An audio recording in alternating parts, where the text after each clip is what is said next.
paved streets and stunning mountainous views, this was once a vibrant trade center where the merchants would stop off on their way to Venice. Its heyday was during the 16th to 18th centuries, at a time it also became synonymous with the manufacture of violins, violas, and cellos. But today, it's the fairy tale setting that's the biggest draw for tourists. Seemingly frozen in time more than 200 years ago, Mittenwald's old town still has a babbling brook rippling through its center, with beautifully painted facades. Colmar, France.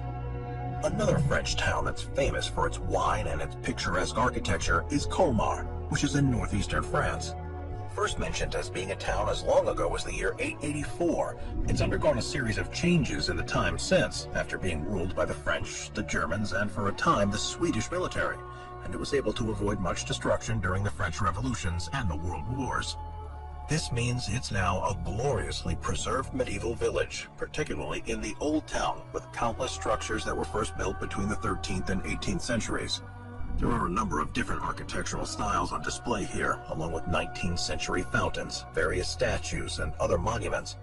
Bibury, England. The most beautiful, and that attracts the most visitors purely because of its photogenic qualities, is Bibury. Built along the River Colne in the Cotswolds, the stone houses with pitched roofs were mainly built during the 17th century. The honey-colored buildings were used by weavers and were specifically designed in a way to allow the wool to be hung and dried before being processed and then taken to market. No matter where you look in Bibury, you'll find historical buildings and evidence of a thriving market town, such as the largest building, Bibury Court, which was constructed in 1633. Despite there being archaeological evidence linking the area with the Iron Age, the town of Hallstatt in Austria is inextricably linked with medieval times because of the architecture on display and its undeniably picturesque surroundings.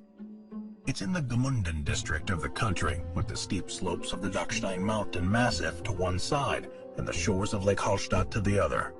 For a long time, the only way to access the town was by boat, something that changed in 1890 with the construction of a road.